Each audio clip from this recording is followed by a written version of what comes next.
This is Infection, the survival podcast, recorded live on Tuesday, October the 26th, 2021, episode 354.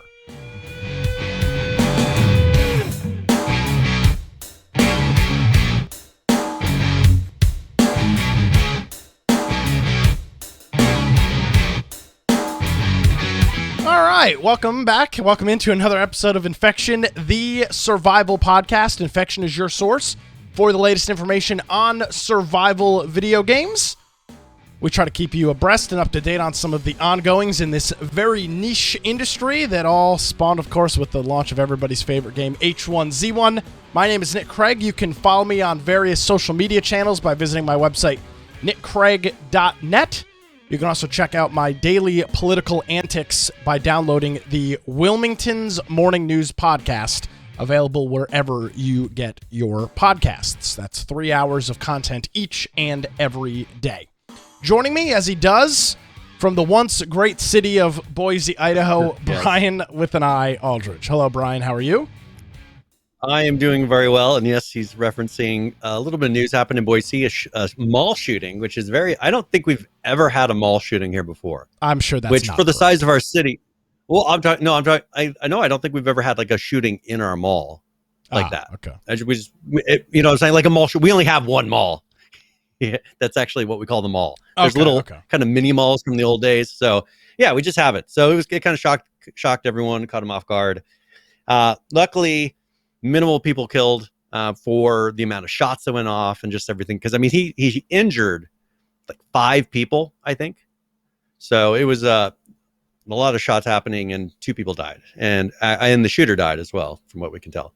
But if you want to find me, at Brian Aldridge on Gab and Parler, of course, my blog, biteoftech.com. And if you go check out our website, we got infectionpodcast.com and a link to our Discord on the upper right. And if you click that, there's a lot of different things. First, we have events that'll remind you when we start our live show.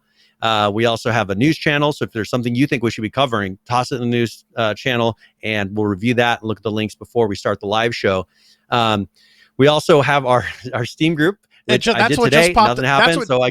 Yeah, it just popped up. Did it just pop up? Yeah, that's what my Steam opened.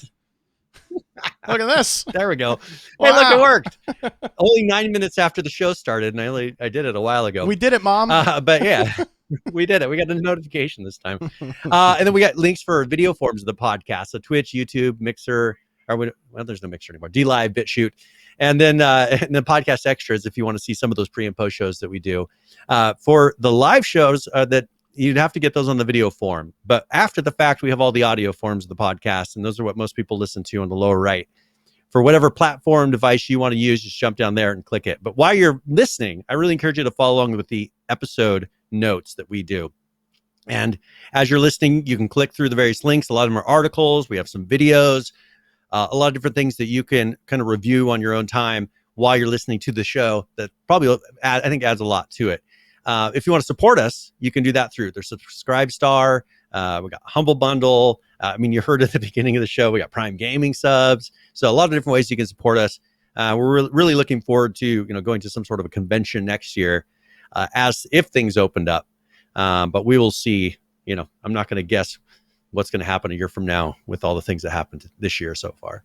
I want to thank a couple of people before we get started today, including our friend Donnie PC Games for hitting us up with the 13-month resubscription. Hello, Donnie. And our friend Jonesy for hitting us up with the 23-month resubscription here on Twitch as well. Thank you, gentlemen. It is greatly appreciated. Now, Brian, it's not in the show notes, but I'm going to bring it up because I actually covered it on my illustrious radio show this morning that you may have heard of before. Yeah. The headline, Brian, Georgia man used COVID-19 relief loan to purchase $57,000 worth of Pokemon cards.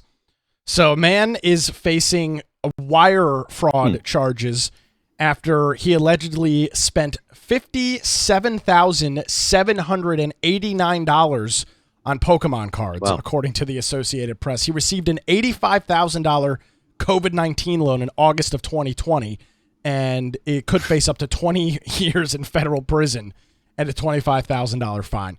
And we were talking about it in our Discord. If I was going to lie, which this guy did because he forged falsified records claiming he had more employees than he did, and lied about his revenue to get 85 grand.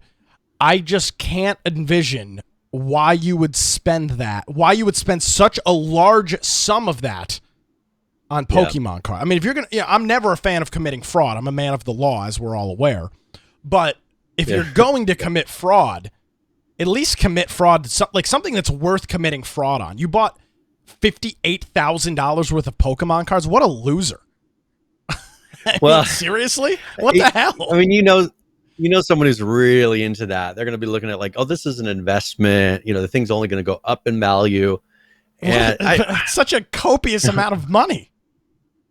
I know, but I'm not into my boys. They like Pokemon cards. I don't see the value in them. I never see them playing the game. All they do is collect the cards. 41. Okay, well, I'm glad that you're not. I'm glad that you're not out there going to Target and beating up people to get the most recent Pokemon card pack. I'm very encouraged to hear that, Brian. Now, I have researched because when we're buying them cards, I wanted to get them decent cards, so I went and researched it, and it's amazing how many places sell open packs online, but they reseal them because of the valuable cards. So what they'll do is they'll sell cards online, they'll open them all up, as cleanly as they can. Pull out the cards that have value, replace them with other random cards, and then reseal the pack, and then they sell it online. So they can pull out all the valuable ones. So it's a really kind of a pretty dirty business from what I found. It's really hard to find, even on Amazon, cards that aren't open or packs that aren't open. Yeah. Saul Graveman said, should have bought Bitcoin, run it through a blender, and claim federally you paid a ransomware and wiped your systems. Yeah, that would have been, again, you're going to commit $58,000 worth of fraud. There's so many better things I can think of committing fraud on than buying a Charizard or a Pikachu or a Blastoise or some other Pokemon card. So thought that was interesting. There'll be a link in the show notes if you want to find out more about this Georgia man. But instead of Florida man, Georgia man. I know. So finally. Found that last night before I went to bed, scrolling through Twitter, and I was like, oh man, not only is this a funny story because when I was a child I collected Pokemon cards, and it's also funny because I'm a video gamer, at least I play one here on the internet, but also it's funny because on a political talk show you can talk about people applying for and receiving COVID-19 relief monies that they're not entitled to, and then using them to buy Pokemon cards. So for me, this is the perfect kind of story that I can bring out some of my personal things, into something that has broader appeal, like committing fraud on COVID-19 relief loans, which is, as I mentioned this morning on the program, Wilmington's Morning News with Nick Craig. This story is bad, but there are likely hundreds of millions of dollars in similar things that people also did. Like, this is bad. That they haven't gotten caught. No, this is not even the tip. Brian, when the people are like, oh, that's the tip of the iceberg. No. This is the ice cube. Like, we're not anywhere near the iceberg at this point. There's just an ice cube floating in the ocean. Well, and I heard that they're really, really going to add a lot of IRS agents. I wonder if what they're going to do is go and audit all those loans that they made when they were so panicked. Because they were so panicked trying to get money out and be like, oh, we need to make sure everybody survives. And they were just throwing money out without really doing a ton of checks. Yeah. And so I'm thinking that there's going to be a point where they go back, audit all those. There's going to be a lot of people in trouble once they start figuring this out. Including this guy. So there you go. All right. Hey, let's go with a little more random. So Valkyrie, who is a streamer here, at least was a streamer here on Twitch. I don't know if she streams anywhere else now, but never heard of she's a pretty popular streamer on here, and she's making a new skincare product line. Now, that's a smart idea. But the problem is what she's claiming it does. She wants to sell it and have it be kind of game related. So, like here, my glasses, they block blue light. Because it's bad for your eyes. Well, this is skincare products that block blue light. The problem is blue light's not bad for your skin; it's bad for your eyeballs. But she's selling ones to protect your skin from blue light exposure, which I've never heard of in my life. Yeah, I've never heard of that. A lot of people are starting to call her out on this because here's a few things. A few pointed to studies indicating that blue light is not harmful in normal doses and even can have beneficial effects. Some others accused her of, perpetrating or being victimized by a scam, because she may be that gullible, or it's money being thrown in your face. Somebody's selling you an idea. Be like, oh, now this is going to block blue light. But the thing is, she needs to have a little bit more sense in what she's backing and putting her name behind. Because she asked, let's see. So when someone asked, can someone be hurt by this skin professional said, nope. They're saying that this is just kind of a fake scam. So it sounds like a grift. That you may see. Yeah, it's just a way for her to get a little extra money. It's like the people selling bathwater. It's like she just needs to not claim the that people it's selling medical purpose. Well, the people selling bathwater are but I'm just saying you can sell whatever you want. Yeah. But I'm saying you can sell whatever you want. The problem is she is saying it's a medical purpose. She's getting herself in trouble because there is no medical purpose behind this. It's a fake claim. So I think she could go through and come up with some other. All you have to do is say something else. Anything game related, and they'll go for it, but just don't make medical claims. Another thing I've been seeing lately, and I figure we just bring up a little mention, various websites that like PC Gamer are saying that the recent global supply chains issues are due to Russian state-sponsored hackers. No, that's not I thought true that was kind of interesting. I thought it was more from presidential incompetence, but silly me. Those Russians again, the election first. Here we go. They're clogging up all of our ports. Now, if we go look at the actual facts of what's happening, there's been less than 10, because it's a single digit, of the number of companies that actually been affected by any sort of Russian hacking. I don't know if those less than 10 companies have resulted in hundreds and hundreds of ships being stopped at the ports and causing, unions to refuse to unload ships, because they're angry about conditions and everything else. But of course, Russian hackers, have instigated all the protests and. Interesting. It sounds like a repeat of a couple of years ago. Well, anyways, I just looking for excuses. I just thought it was kind of funny. News to me as well, and I follow this stuff pretty closely. I literally get paid to, and that's the first time I'd heard that. Maybe this is a new tip. This is a new tip here. You might as well check. I'm going to bring this up, run it through, and make sure. No, I'm going to bring this up tomorrow morning. Absolutely, thank you, Brian. I appreciate that. Thanks for doing. Yeah. So I think it's funny. They're coming up with any excuse to make sure Joe Biden. It wasn't him. It was once again those hackers. All right. Okay, let's go to something actually gaming related. Now, I wanted to show this last week. It's Microsoft Flight Simulator. I don't think we showed a video of this. I talked about it a little bit after. But I wanted people, they're going to be doing this Game of the Year edition here, I think in like a month, within less than a month. I think in November it comes out. But this, I was really just impressed with the graphics. So I wanted to show this on here. And this is included in the Game Pass. So, if you have the Game Pass, you can see this. Yeah. Is there anything to listen to here? Oh, yeah, there is. There's some sound, yeah. Looks like the Paramount intro, right? Isn't the Paramount the one with the mountain? Oh, yeah. Yeah, the mountains, yeah. The thing is, like, this is all, they took a lot of GPS data and brought it in and built up these buildings, and just the amount of detail that they put in here. And this Game of the Year edition is going to have a couple of enhancements that they put in it. First of all, DirectX 12 support, finally, which is kind of funny when it's finally DirectX 12 support from the company that made DirectX in the first place. And then, so it is coming in November. It's going to be free for existing owners. So if you have Microsoft Flight Simulator, this is going to be kind of like the enhancement to it. Free DLC. They're going essentially. Yeah, it's essentially a free DLC. They're adding a number of new planes, a number of new airports, some pretty big airports around the world. But they're also going to be adding like a jet, which they're going to show here in a second. But they haven't had jets, I think, for a long. They had a little fighter mode or something in like the original ones. But this one, they are now. You saw there was multiplayer. They had multiple planes, and then here's a picture of the jets that they've added this time. Yeah. So hey, it looks good. I thought it'd be interesting because a lot of people have Game Pass, Poor and rabbit. we'll have some other news about a couple things with Game Pass as well here soon. Yeah. You know, it looks great, and I'm glad a lot of people are. I've just never had it. Like, I played very little KSP, Kerbal Space Program. Never really played Flight Simulator. A lot of people are super into that, and it looks amazing and great. It's just never been a thing for me. Yep. So it looks great. And that's for people. I used to do it when I was little. I haven't done the simulators for a long time, but I am interested because it's free. You know, I have the Xbox Series X, so it should look decent.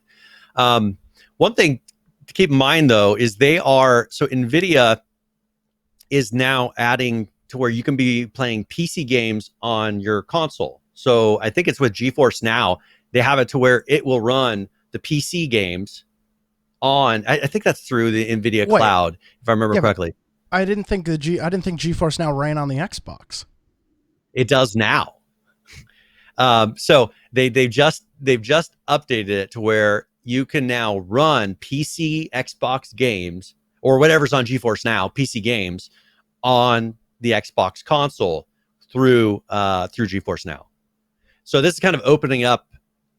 People on PC can pretty much play everything. You know, how the hell is that going to work? And now go the other way. Okay, so it's through the Edge browser that they recently updated. They launched the Edge browser, and the recent update allows it to run all this. So according to this, that GeForce Now is adding a new tier to its cloud gaming service called the RTX 3080 tier, and it's expensive.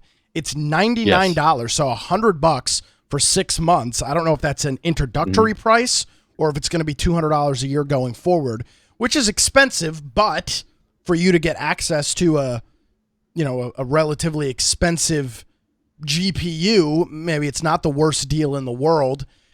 I mean, if you're going to be spending $100 a month, and I know it's hard to get your hands on a 3080, but I would say that you're probably better off investing those hundreds of dollars into a regular gaming PC and going at it yourself. Okay, let's talk about that for a second. You also have to buy these games too, right? These games aren't free. You have to own them. Yeah, I mean, well, I think so. I think that's how it works with the GeForce Now. Yeah, they have a membership, but I just think it allows you to play games that you already own. Exactly. So I mean, it's not like the GeForce Now is not the equivalent to Xbox Game Pass. It's the streaming technology. It's like Stadia, essentially. You're paying the streaming technology, and then you also need the games. So it's an expensive endeavor. This is not just $100 for 6 months and you're in like Flynn, any game you want to play. It's still a relatively expensive proposition to make. Okay, but let's talk about where they're going with this. Sure. Nvidia just claims that their virtual RTX that they sell through the service outperforms the Xbox Series X. Well, so of course it's actually faster than running it on, but you're streaming it. That's the thing. Streaming it has better performance than it does. They have a couple. Makes perfect sense. Yeah, I mean, so that's one thing. Go ahead. But that's the thing is this is going to give you the performance that maybe you can't get. I mean, this is going to be their workaround for not being able to get cards in people's hands. Is saying, okay, we'll stream these games for now that are the ones that need a super high, performance. And they're saying that, it gets really lower latency than the console does. Now, there's got to be internet in there somewhere that's going to have an effect on this. Can you pull up some of those images that are in there that show, they show a comparison of the latency between the various consoles, cloud, GeForce Now, and then like a laptop. So you can see here, GeForce Now 3080, they're saying it's 56 milliseconds latency. The 2080 at 60 frames per second of the GeForce Now is 81 milliseconds. And then the Xbox Series X at 60 frames per second is 93 milliseconds. So the 3080 is running at 120 frames per second, and it still has 56 milliseconds latency. Their X cloud system has 175, and then of course a laptop, 30 frames per second over 200, which I don't know why they need to throw that in there. Just a comparison over the cloud, but you can see there's a big difference. I mean, that's pretty good performance. And right now, getting one of those cards is almost impossible. There's some people that may be willing to pay these kind of prices because it's going to run games that they can't run on their local machine. And good luck getting a card. And it's also interesting to note so this $100 over a 6 month period of time what the specs of that instance gets you the equivalent to a 3080. It's not actually a 3080. It's a server-based Nvidia card that has the same performance as a 3080. You get access to 8 physical cores of an AMD Threadripper with 16 threads. So 8 virtual cores on that. 28 gigabytes of 3200 megahertz DDR4 RAM, which is very fast. A PCIe 4.0 drive, so quick. Interesting to note, though, Brian, bandwidth requirements, because this is what you were talking about. Yeah. To play at 144p at 120 hertz is going to require 35 megabits, and at 4K HDR, 40 megabits. Now, you might think, oh, well, I've got 100 by 5. That's on a speed test, saturated and actually pulling down 40 megabits consistently is a lot different than a speed test that shows you have 100 or 200 megabits. There's a very big difference between theoretical speeds, where a speed test is just essentially a random file upload or download to a server, versus for a period of time pulling 40 megabits. Maintaining that amount of megabits over a long period of time would be very difficult. You'd have to have a very high set of bandwidth. Well, you look at a game on Steam, and you look at the download of a game on Steam or Epic or anywhere else, and you watch the throughput rate go up and down and up and down, and there's so much with that. Now, obviously, because it's streaming, hard drive speed and all that stuff isn't super relevant.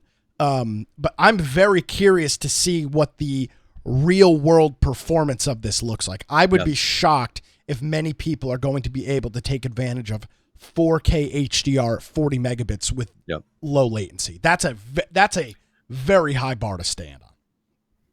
Yeah.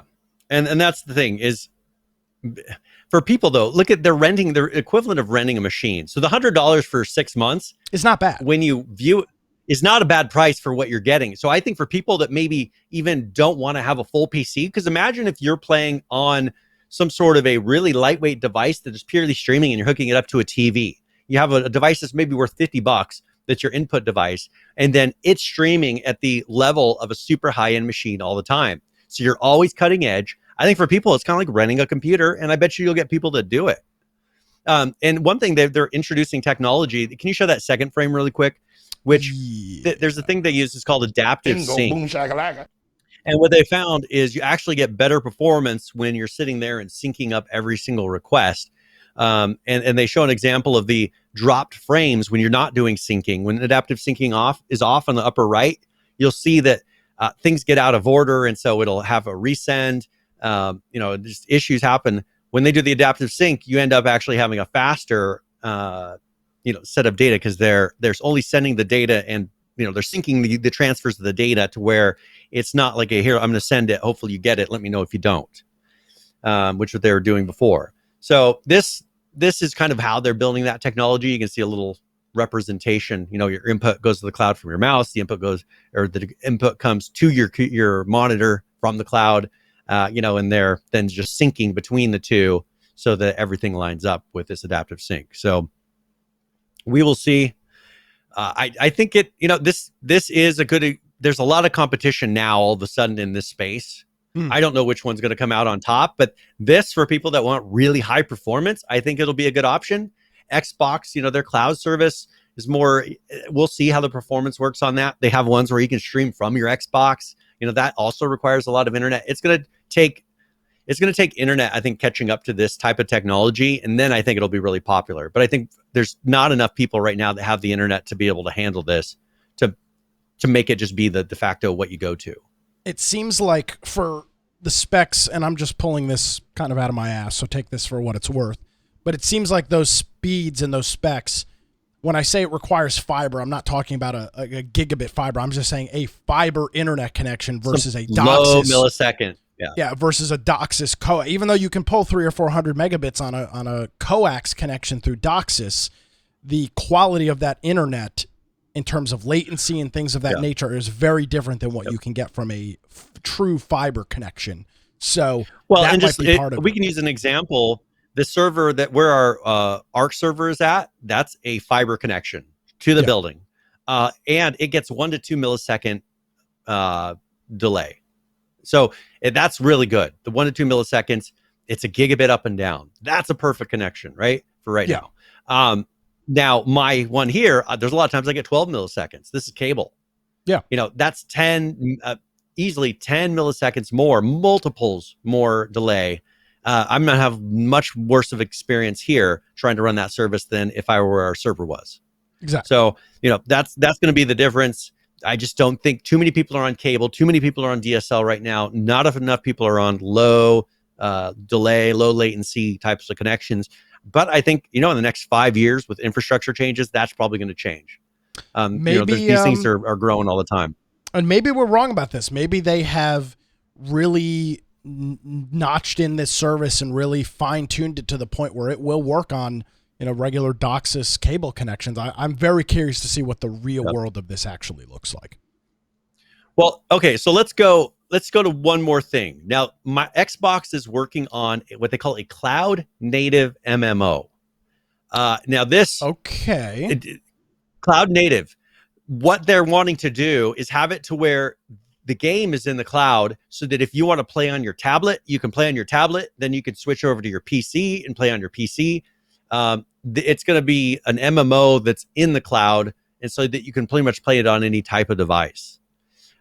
It looks like it's going to be on Unreal Engine. I was doing a little digging into it, and what they're looking into. It looked like it was on Unreal Engine just from looking at the company that is making this MMO. I looked at some of their things that they were posting. It looks like it's on Unreal Engine. So, and if you look at the images, there's some images they put in there. Some of them are the super high resolution ones. I figured that's kind of what they're showing off with that.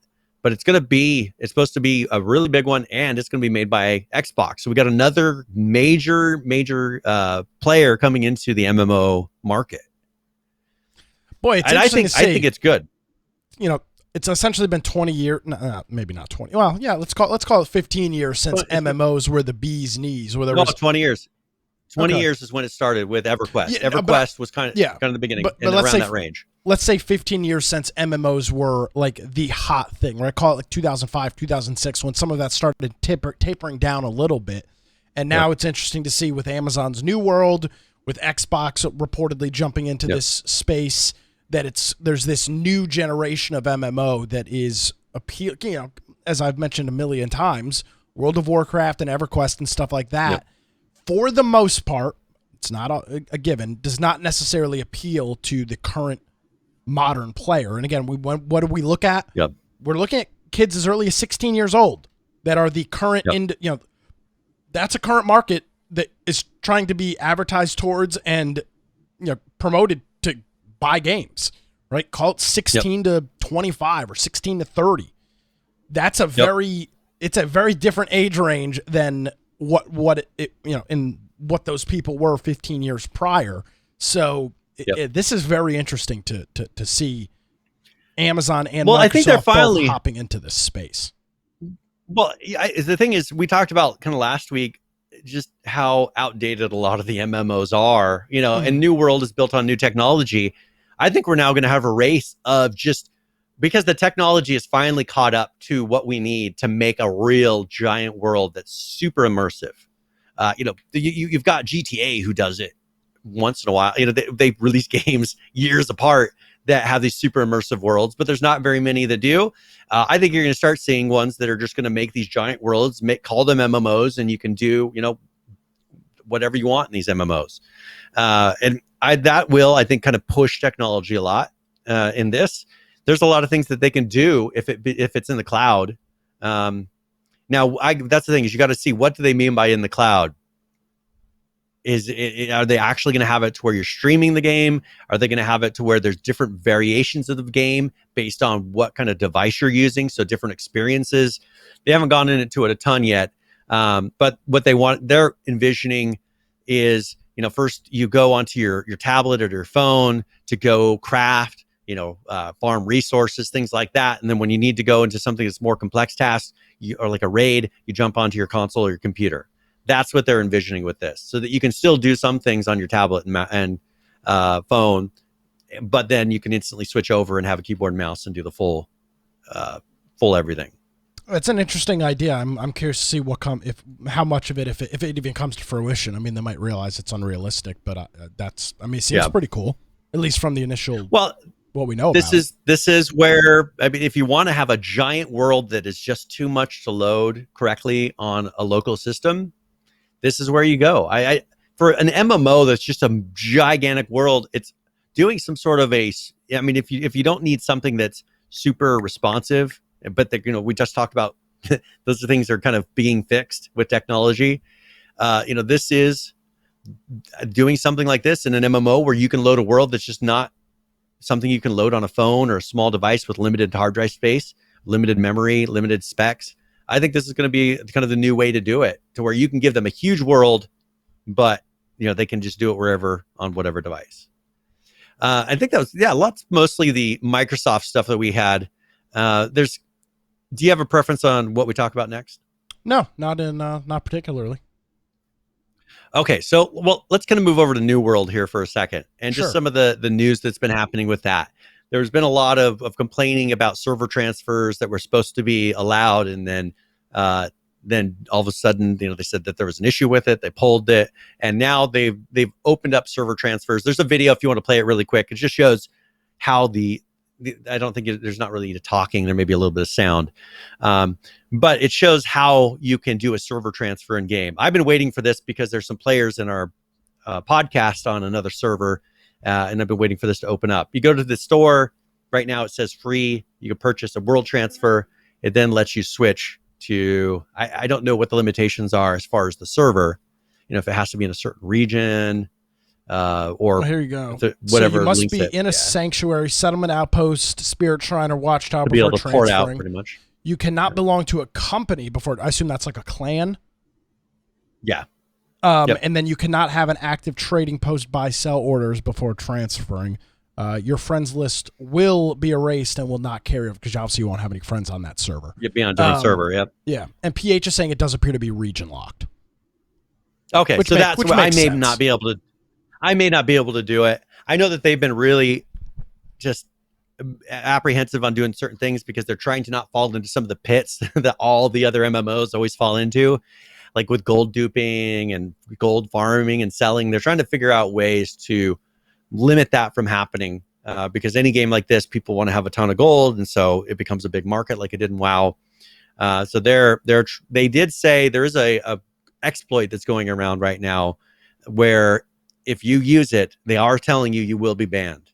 So this exploit, I think, has been fixed. But they said if you did use it before it was fixed, you will be banned. So there may be some bans coming around for people that thought it would be fun to get a bunch of gold. Because I think it gave you like unlimited gold as long as it would just keep making gold for you as long as you kept doing it. Nice.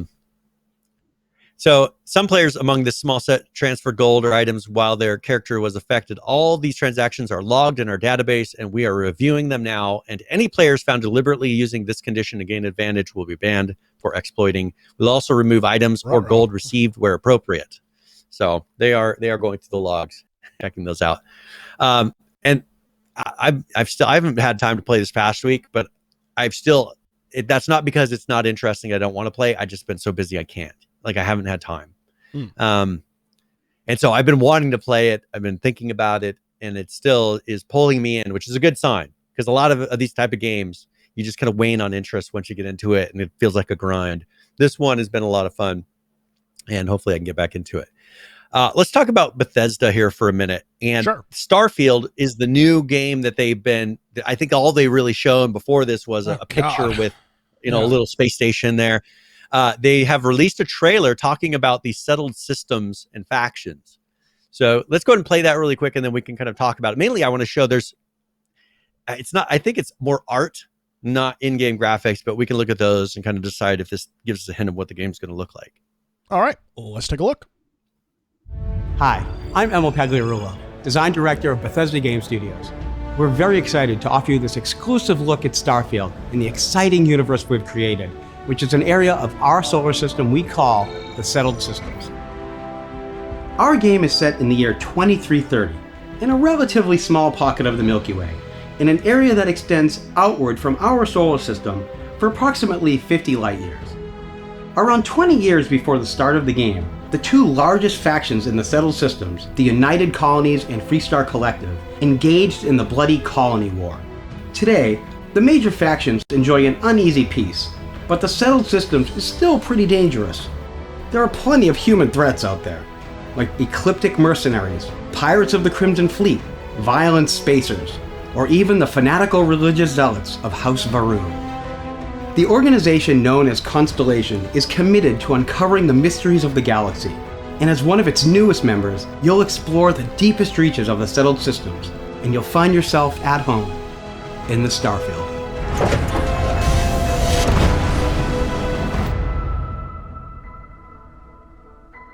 All right. Well, that looks pretty cool. Yeah, so that's going to be Starfield, this Bethesda's new game. You know, they were showing some what looks like could be game footage. Of course, anything that really showed the environment looked like it was art for the most part. Characters looked like they were art. You know, there were some shots where they kind of showed the arm and a little bit of a character moving around. But this will be next year in November, 11/11/22. Cool date. It'll be not a full palindrome, but kind of with the 11/11/22. That's an interesting date. I'm sure that was chosen for a reason. Yeah, I'm sure they've got something that they're going to do with it. So this is hopefully going to be a popular game. It's supposed to be really big. It's bigger, it's supposed to be bigger than some of the other games that they put out that are just people kind of put on. They compare. They're like, oh, this is the size of Skyrim. This is the size, and this is supposed to have a lot of dialogue. So there's a lot going on, a lot of quests. Hopefully, this is them kind of getting back to what people love.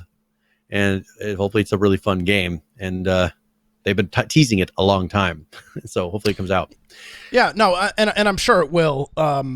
It's just, again, I hate to go back to that MMO thing we were just talking about, Brian, but we are seeing some of these games that are being talked about. This is stuff that is absolutely taking advantage of technology that has just finally has been worked on, has been being talked about for years.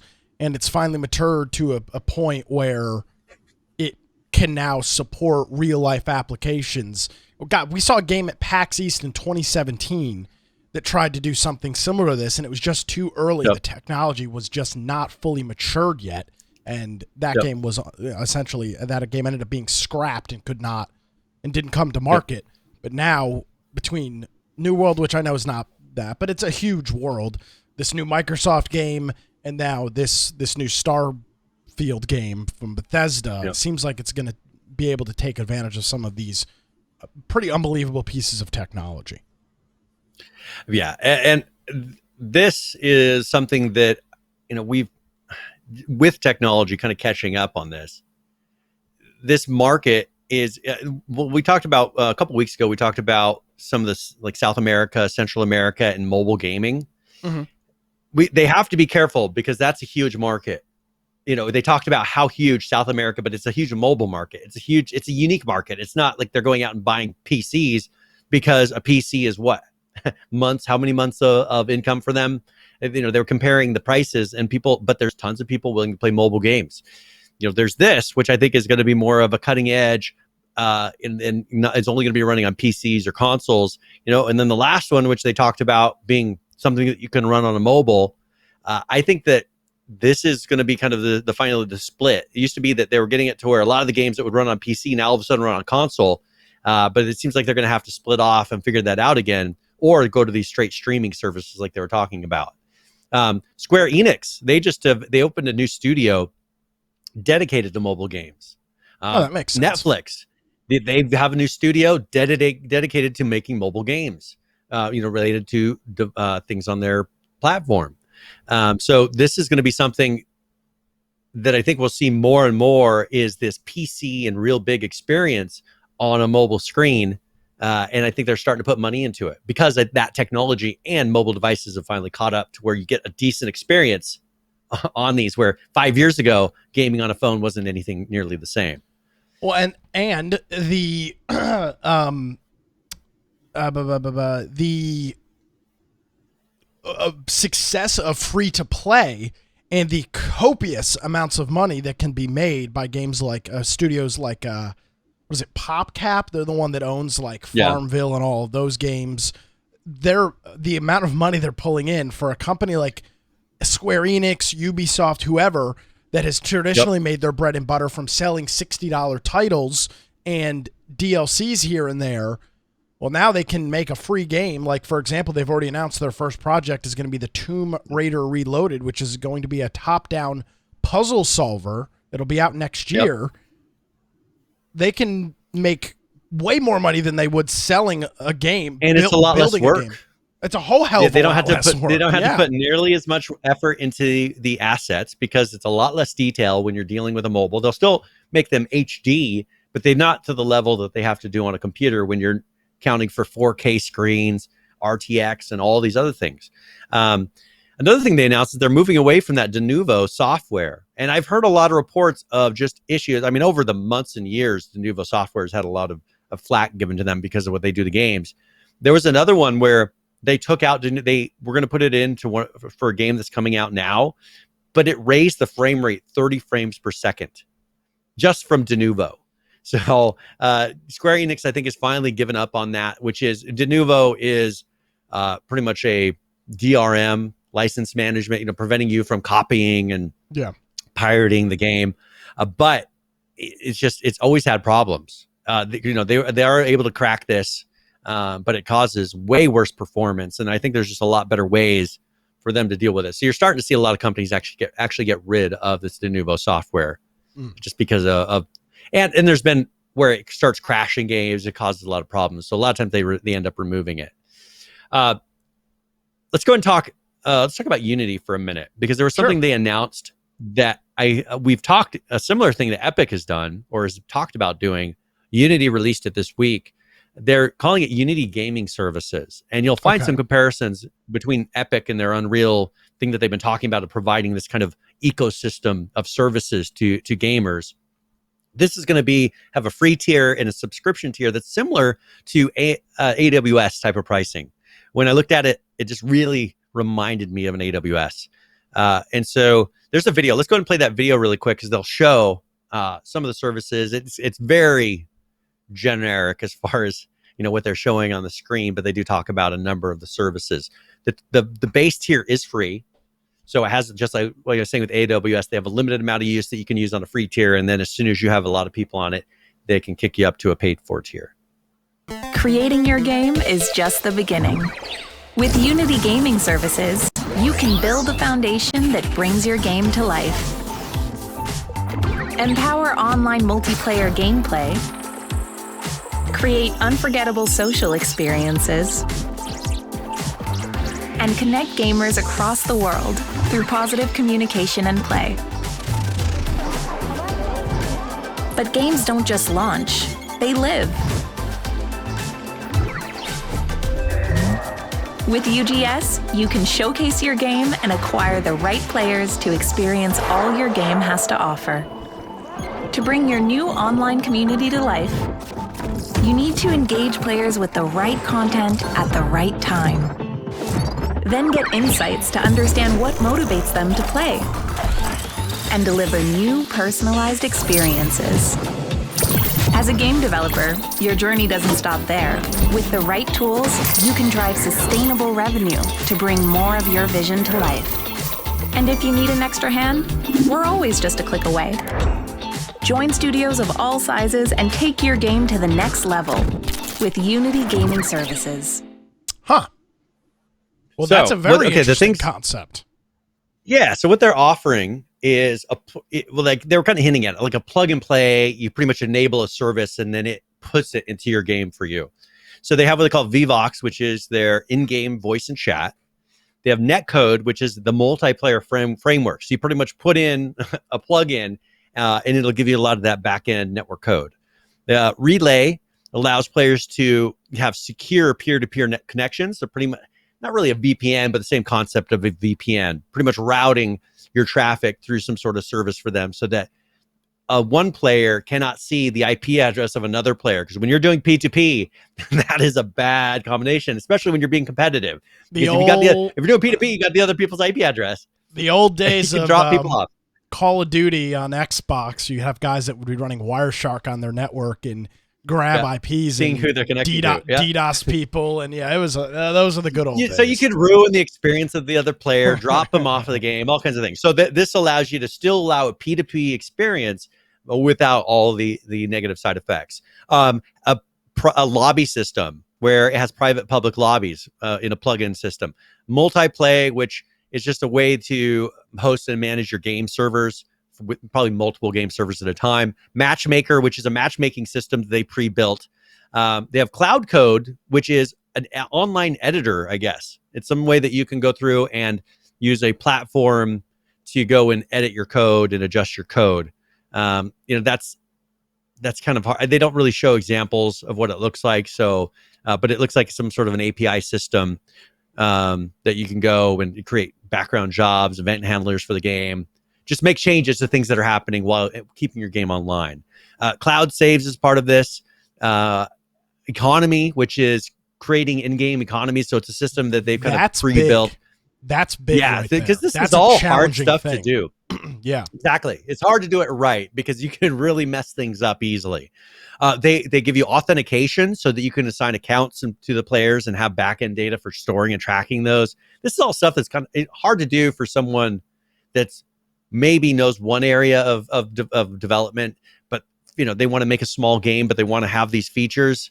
This would allow a much smaller team to make these things. Then they got analytics, cloud content delivery, remote configurations for your game, cloud diagnostics, and in-app purchases, all the things that you would need automatically. They built a system for you being able to monetize in-game ads, through them. I'm sure they get a cut of that. But this is now go to the pricing of this. If you go, there's another one that we had. The pricing is interesting. So they have a free tier, there's the cloud saves. You have 5 gigabytes a month of cloud saves, which is perfect for when you're developing the game. The problem is with a lot of systems, they're really expensive. Some of them don't have trial versions. So while you're developing your game, you can't put it in there and be able to test whether it works.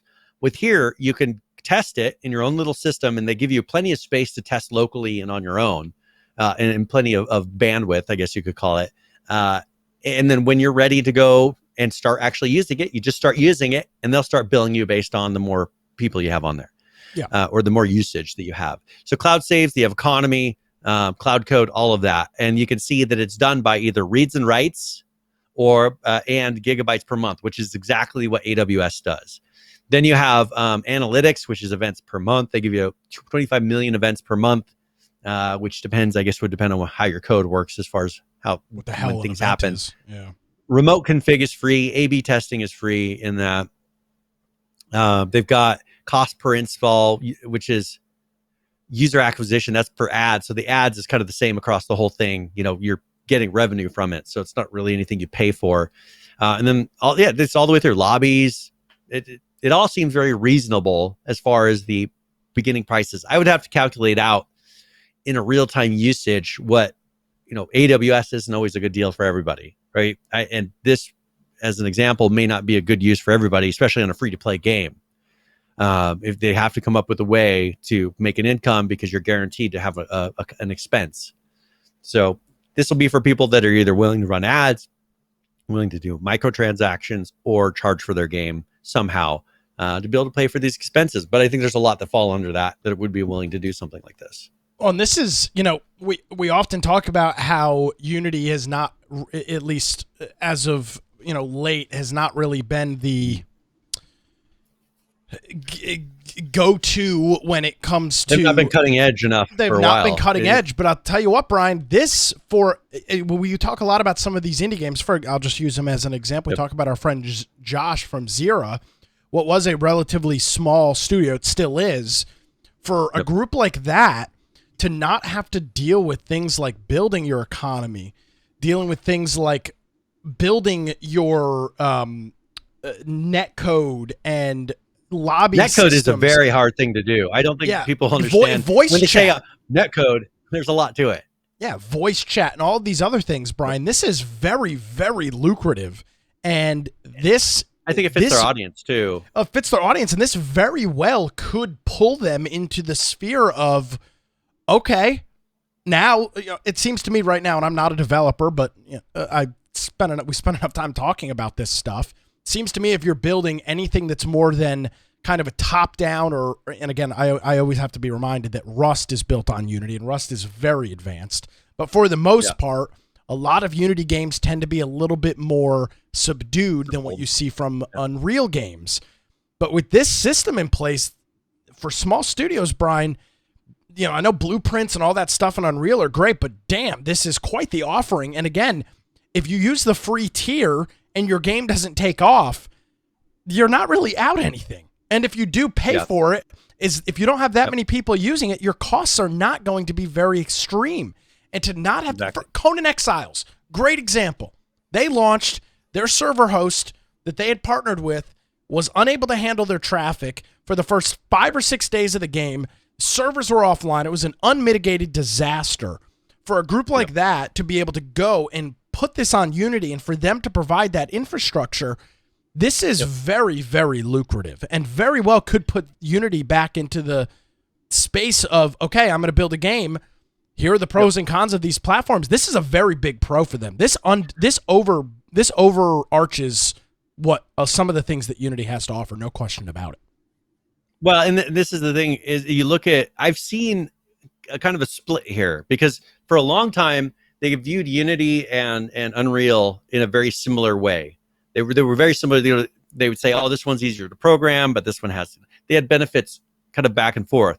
I think now, they've always viewed Unity as having a little bit better mobile. It was better for making a mobile game.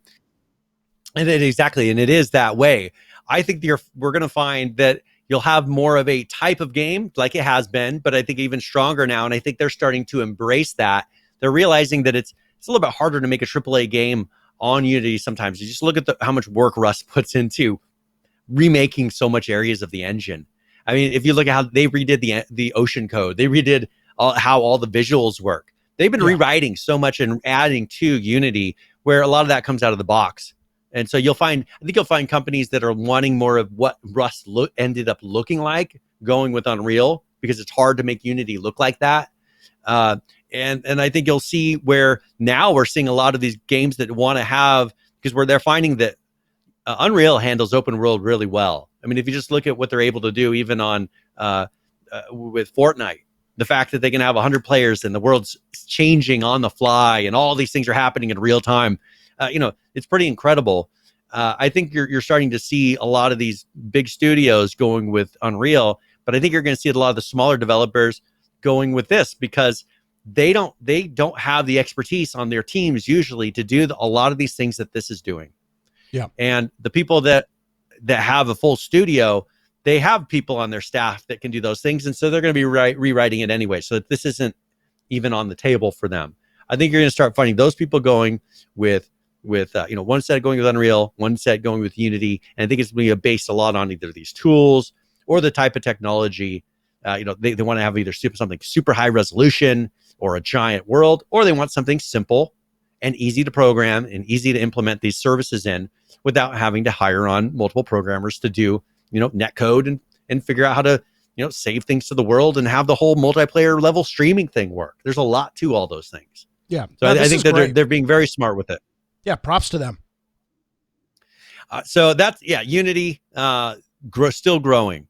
Now, let's go ahead and let's jump really quick to Epic. Epic, this is going to be about their Epic versus Apple case. This has been something that we had some answers finally, but Apple, of course, is they are trying to delay Epic's win of allowing another credit card transaction or another payment method to happen inside. So this is one where Epic is now asking to not allow Apple to delay the its anti-steering measures. So not allowing them to reroute someone out to go make a payment. They're wanting to have it to where it actually happens in November, because that's when they're court ordered. But if you could sit there and reverse things you could keep these things in court for years to where they'll never actually happen in the game. They have made their update to iOS that does include this already. Okay, so they did get it. Okay, cool. Well, good. Because this is something yesterday. Okay, that then they maybe said it's they hadn't. changed. Because we covered something about it on Computers 2K Now on Sunday, and I feel like they are court ordered to do it, but they have, they put in an appeal, which means that they don't have to do it yet. So they're Okay. going to the court saying, hey, don't allow them to use the appeal as an excuse to not implement this into the system. Make them stick to the November whatever 9th, I think, or December 9th actually deadline that the court put in place, so this actually happens. Because they could say, well, it's on appeal, we don't have to do it yet until there's, the appeal is done. Yeah. They don't want them to have to sit there and wait on that, so they can actually put this into the system and get it done. Gotcha. Okay. So, yeah. So, and that there's another one. You have a friend who works at Epic. They might have an opinion on this. I need to text her. Yeah. So Epic has retracted a policy that granted extra days off to employees. So what they did is, I think it was like Fridays, where every other Friday they got off. And so they have taken that back and rescinded the policy. They said many people were not benefiting from this policy equally, and that the measures were always meant to be temporary. I don't know what that means, but not everybody was benefiting from it equally. Maybe there's people who couldn't take Friday off, who for some reason they had to be on the premises. But if it's every other, you could switch every other one. But for some reason, they thought that it wasn't being spread apart, allowing people to do this equally, or they weren't taking advantage of equally. They did ask the employees what they thought of this, and of course 93% of the employees said alternating Fridays off is extremely beneficial. 90% said that they wanted to keep Fridays off as a standard, and only 61% said that they were worried, felt guilty, or stressed that they were taking separate vacation days. So I don't know. This is something that's happening there. Of course, everybody, if it's a benefit, they have the right to remove it. They were giving you free days. They're paying you for days you weren't working. They didn't write it into a contract. You're not guaranteed it. So there's not really a place for these people to complain. It'd be nice if everyone had every other Friday off, wouldn't it? But of course, until you went to go to shop or eat or do anything, not everybody can have Fridays off. Well, as I saw this story and saw the outrage, I said, "Welcome to the real world. Welcome to the business world that everybody else deals with as well." Yeah, so that's happening at Epic. I don't know if it's going to go anywhere. If people are going to stay mad, because it's not really. How are you going to get mad about it? Brian, let me borrow a phrase I use all the time. Day. If you don't like it, go work somewhere else. Well, exactly. What place where you're going to end up working every Friday? Welcome. All right, so let's talk about Twitch here for a second. We're getting really close on time, but Twitch is testing a new trial feature, which is rewinding live streams. So this is something that they're putting into the test of this. So you should be able to rewind the live streams here, at least on some of them. I don't know if it's something they've rolled out or if you have to check the box to make sure it works, but you'll have an extra button on there that you can click, and then it allows you to do a rewind. I know that they're doing a couple other features, but that was one that was kind of interesting because maybe you heard something or misheard something, or you wanted to get a clip, because sometimes the built-in clipping things don't work because it goes past 30 seconds or something. So you could jump back, catch a clip of something you missed, and not cut the clip off. So these experimental buttons will, they'll inform you of these features. And then once it's gone, once the test is complete, the buttons will disappear. So you should see a rewind the stream, a rewind me, and a watch later or watch trailer button that's been added. Those are some of the new features that they're testing. Gotcha. Cool. So keep an eye out when you're watching the live show. I haven't seen it yet, so I don't see it on our channel yet either. Yeah, I don't. Probably see for it the either. probably so we'll for see the, when they start rolling it up. Probably for the real Twitch streamers, not us little peasants over here with our little show. Do you want? We have a little bit left to cover. Do you want to cover that next week, or do you want to? Do you need to get out of here? No, whatever you think makes sense. If it's relevant now, let's do it. If not, we can hold it. Let's just talk about. Let's do another update really quick on Activision Blizzard, because that's always a growing and an amazing soap opera. They have attempted to halt the lawsuit that's happening, and that was rejected. So they were trying to get it to where, because they said, hey, we fired 16 people. Can you just, we've done a lot. Can we can you make the lawsuit go away? And they're saying no. So the lawsuit is not paused. They're still going to have to go through all of these things. Now, there's been a lot of fallout from this. BlizzCon is put on pause. This was kind of a shocker because they went to a online BlizzCon. Was this after the? And now were they the one that had the Cosby room? Yes. Okay. So these are the ones for the infamous Cosby room. So what they want to do is they're going to put BlizzCon on pause so they can aim for a more welcoming and inclusive event. The hell does that even mean? I don't know what that means. I have no clue what that means because they were very welcoming and inclusive for video game players. And I don't know. There's a lot of women who play WoW and they didn't reject and push away a single one of them from buying a ticket to this event. They don't ask you if you are a minority and then in any way, and then say you can't come in.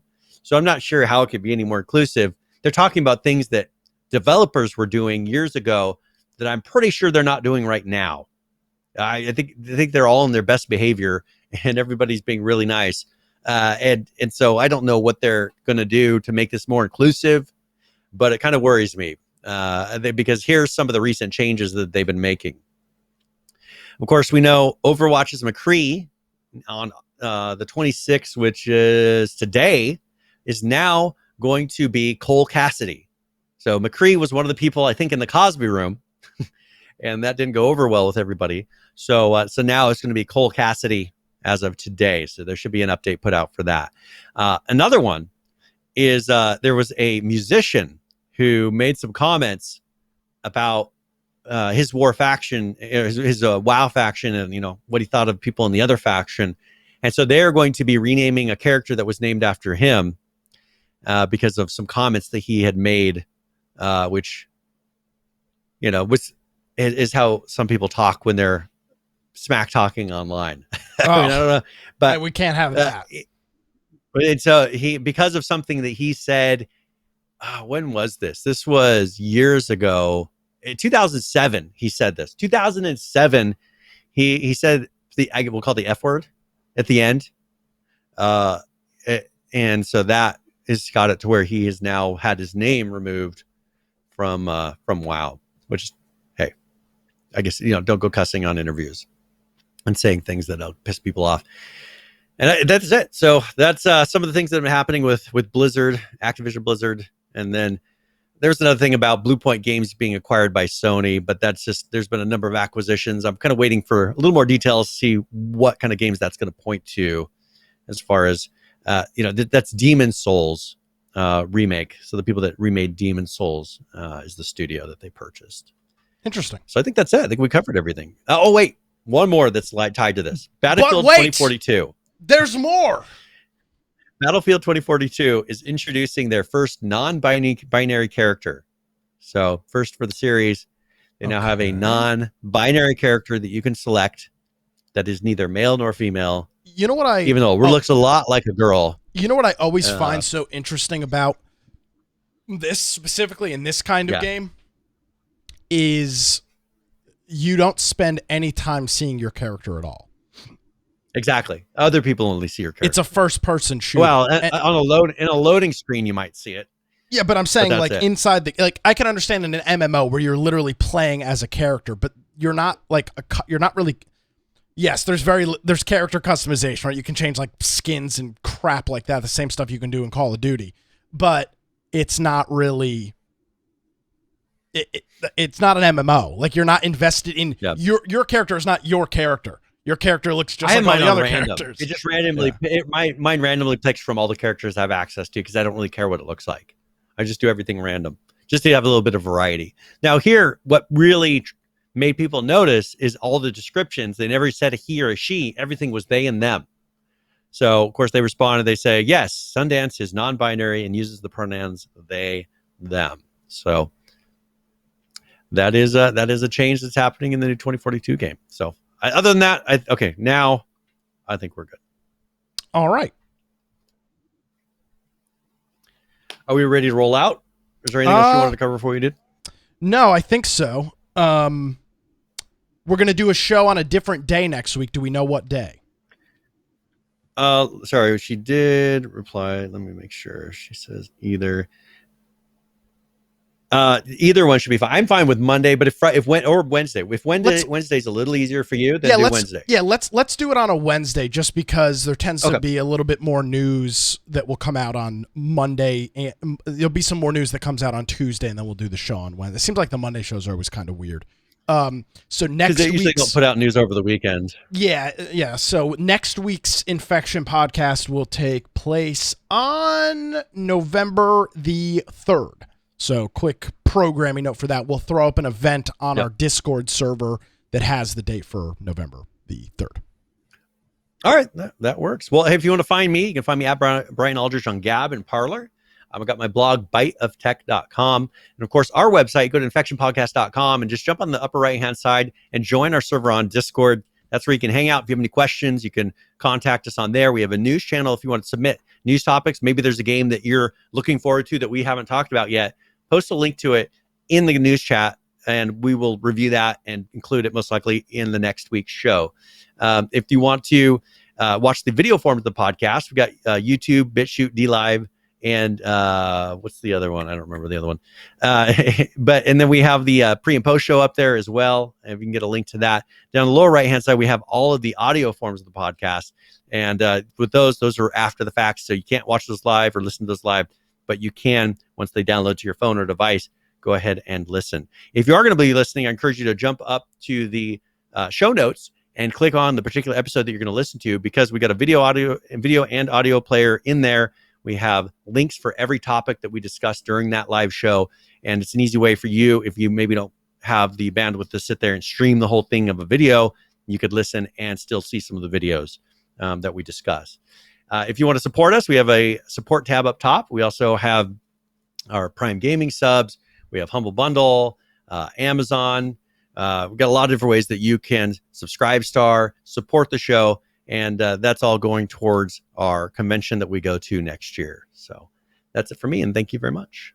All righty. Thank you very much, Brian. Appreciate it as always. And we will see you next Wednesday for a Wednesday edition. I almost just said of Wilmington's and Morning News, a Wednesday edition of Infection Podcast coming to you next Wednesday, November the 3rd. All righty, folks. Brian, thank you. We'll see you next week. No problem. That's going to do it for another episode. If you want to check out my daily political rantings, you can do so by downloading the Wilmington's Morning News podcast. Of course, if you missed any portion of this program, you can check out our website, infectionpodcast.com, where we've got show notes of links, videos, pictures, all that fun stuff. My name is Nick Craig. Thank you so much for joining us. Have a great week. We'll see you next time.